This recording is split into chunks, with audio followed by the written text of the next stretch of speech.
Ils ont formé le couple le plus admiré de toute une génération, adulé par des millions de Français qui rêvaient de vivre, comme eux, une histoire d'amour aussi flamboyante que leur réussite artistique. Et pourtant, derrière cette image parfaite du couple doré de la chanson française, se cachait une réalité bien plus complexe, faite d'absence, de blessures secrètes et d'une fidélité mise à rude épreuve, année après année. Tout commence fin décembre 1961, sur la scène mythique de l'Olympia à Paris. Ce soir-là, une toute jeune chanteuse encore inconnue du grand public assure la première partie d'un concert de rock, pendant que dans la salle se trouve déjà l'une des plus grandes vedettes montantes de cette musique nouvelle venue d'Amérique. C'est le frère de la jeune chanteuse qui fait les présentations entre les deux artistes, sans savoir qu'il vient, ce soir-là, de réunir deux destins qui allaient bientôt bouleverser toute l'histoire de la chanson populaire française. Ce jeune homme au nom de scène désormais célèbre avait grandi lui-même dans des conditions familiales peu stables, ballotté entre différents proches après le départ de son père et l'incapacité de sa mère à s'occuper seule de lui,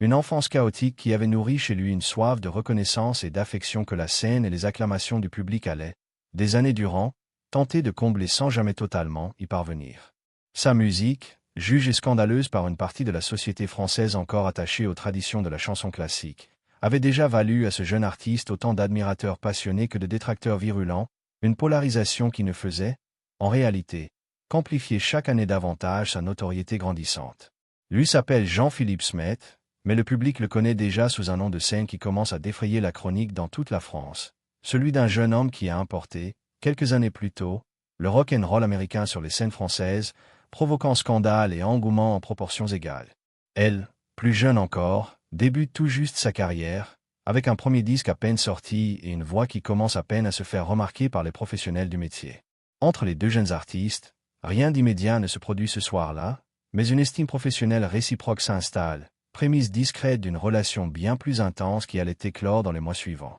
Cette jeune chanteuse, née en Bulgarie au sein d'une famille d'origine arménienne et hongroise, avait quitté son pays natal avec ses parents alors qu'elle n'était encore qu'une enfant, fuyant un régime communiste de plus en plus oppressant pour venir s'installer en France, où elle avait dû, comme tant d'autres familles d'exilés de cette époque, reconstruire une existence entièrement nouvelle. Cette expérience précoce du déracinement et de l'adaptation à un pays étranger avait forgé chez elle une détermination et une résilience peu communes, des qualités qui allaient s'avérer précieuses bien des années plus tard, lorsque sa vie personnelle traverserait des épreuves bien plus intimes. Au fil de l'année 1962, leurs chemins se croisent de plus en plus régulièrement, dans ce petit monde effervescent de la chanson yéyé qui bouleverse alors les habitudes culturelles de toute une jeunesse française avide de nouveautés et de liberté. La complicité artistique entre les deux jeunes gens se transforme progressivement en une attirance plus personnelle, que la presse spécialisée commence à deviner avant même que les principaux intéressés n'aient officiellement confirmé quoi que ce soit.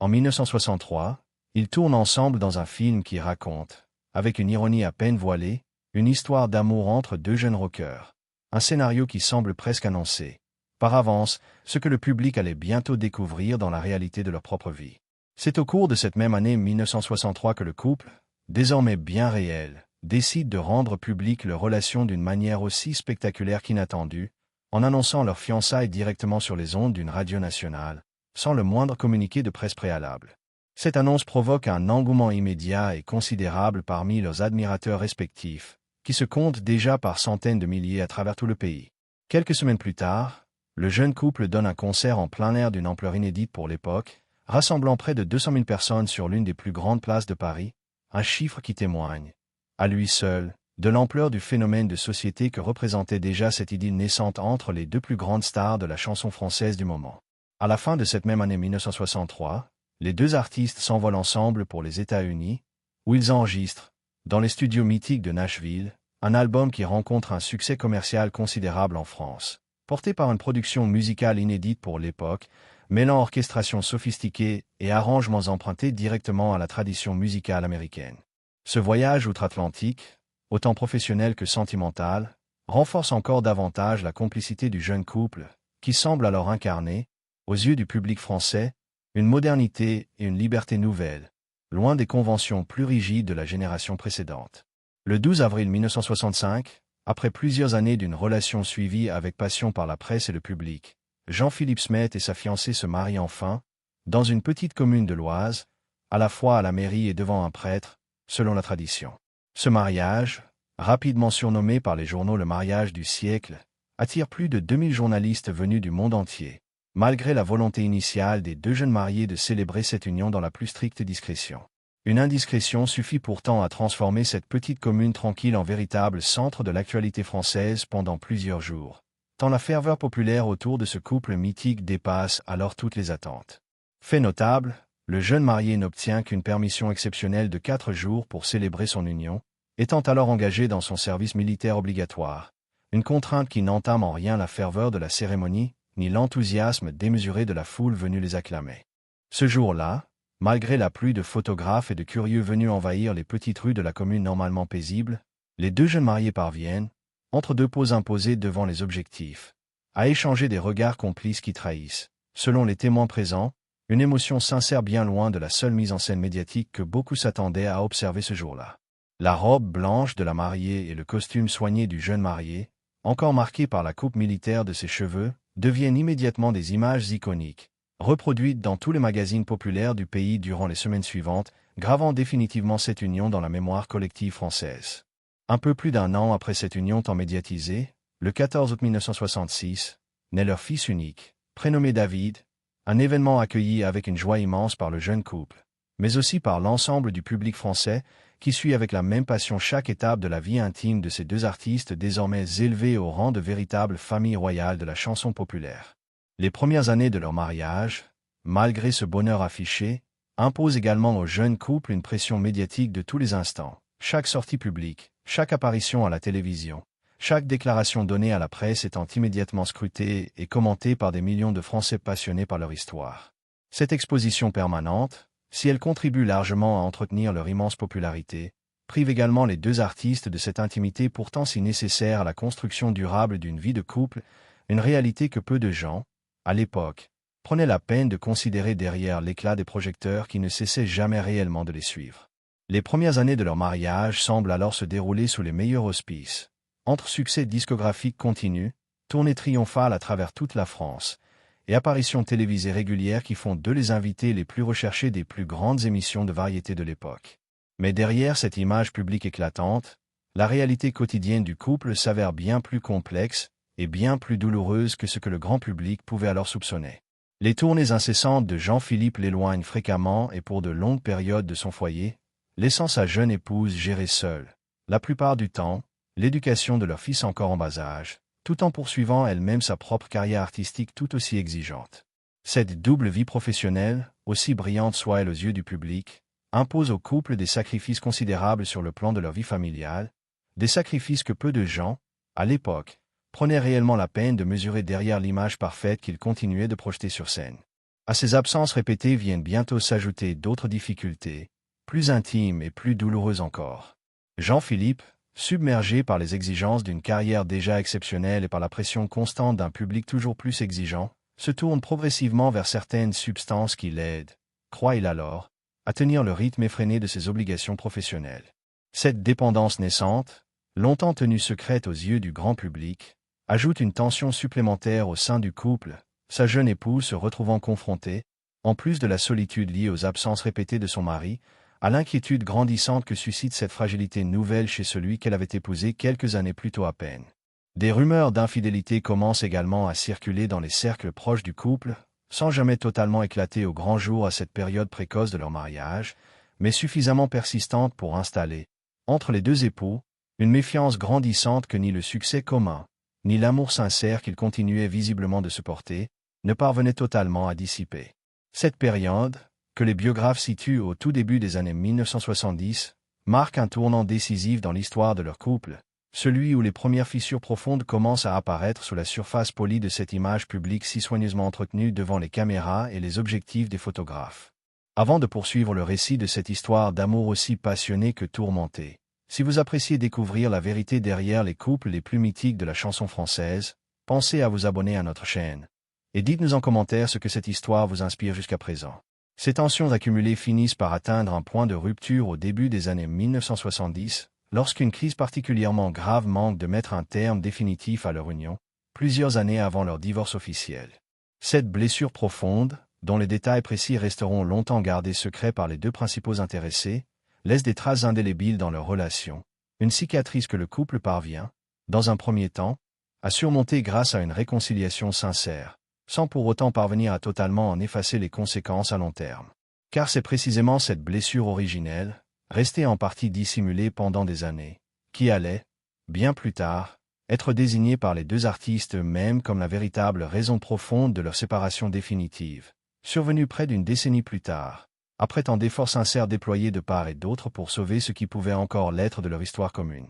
Après cette crise sévère traversée au début des années 1970, le couple choisit de tout mettre en œuvre pour préserver leur union, décidant notamment de se rapprocher professionnellement en tournant désormais ensemble, accompagnés par le même orchestre, une décision symbolique qui leur permet de retrouver, sur scène comme dans la vie, une proximité que les tournées séparées des années précédentes avaient considérablement érodée. Cette reconquête mutuelle porte rapidement ses fruits, tant sur le plan personnel que sur le plan artistique, le couple enregistrant ensemble un duo qui rencontre un immense succès sur les ondes radiophoniques, symbole musical de cette réconciliation sincère qu'ils venaient de vivre après des mois particulièrement difficiles. Ce titre, porté par une mélodie entraînante et une complicité vocale évidente entre les deux artistes, connaît un succès qui dépasse même les frontières françaises, séduisant également le public italien et allemand, où des versions adaptées de la chanson rencontrent à leur tour un accueil chaleureux. Pour le couple, ce succès commun représente bien plus qu'une simple réussite commerciale, il symbolise, aux yeux du public comme à leurs propres yeux,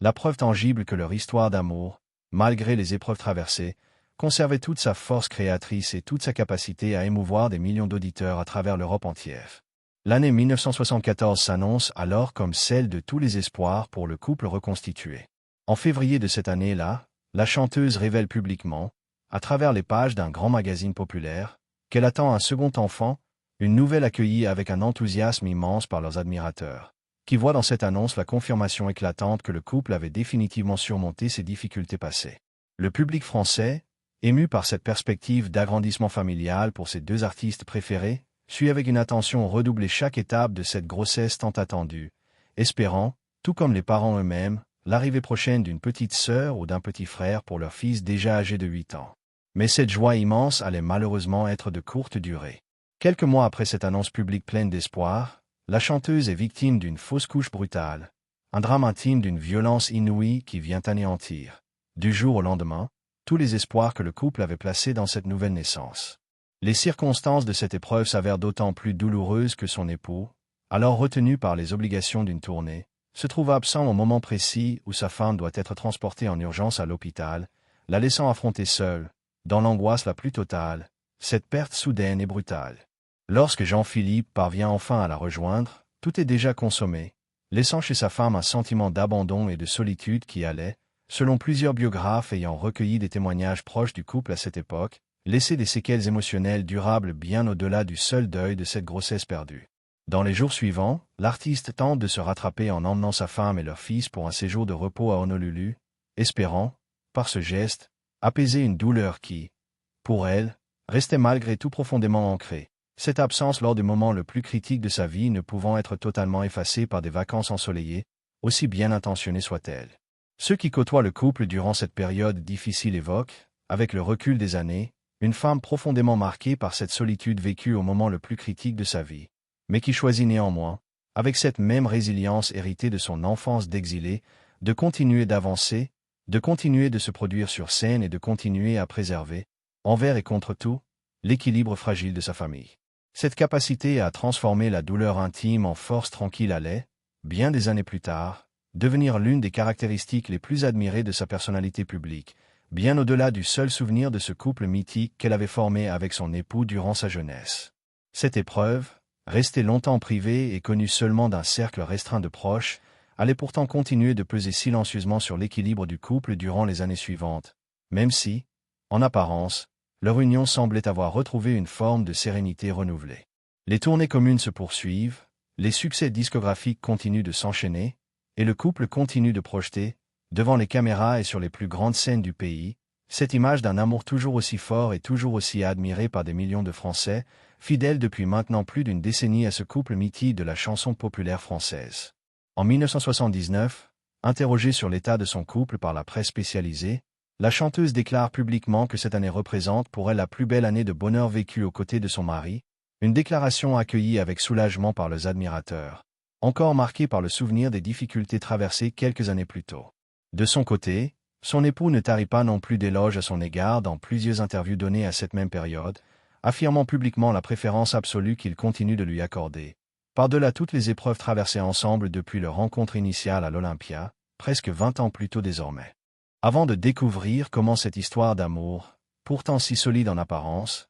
allait finalement connaître son dénouement. Si vous aimez explorer la vérité derrière les grands couples de la chanson française, abonnez-vous à notre chaîne dès maintenant, et partagez en commentaire quel autre couple mythique vous aimeriez voir raconté de cette façon. Pourtant, quelques mois seulement après ces déclarations d'amour publiques et sincères, une demande officielle de divorce vient bouleverser, une fois de plus, le destin de ce couple que le public croyait pourtant enfin définitivement stabilisé. Les raisons profondes de cette séparation, longtemps évoquées à demi-mot dans la presse populaire, semblent en réalité prendre racine bien plus loin dans le temps, remontant précisément à cette blessure originelle jamais totalement refermée, celle de cette fausse couche vécue dans la solitude la plus totale quelques années plus tôt, mais aussi à l'accumulation, année après année, de ces absences répétées et de ces tensions jamais complètement dissipées malgré tous les efforts sincères déployés par les deux artistes pour sauver leur union. L'annonce de cette séparation, largement relayée par tous les journaux populaires du pays, provoque une onde de choc considérable parmi les millions de Français qui avaient grandi,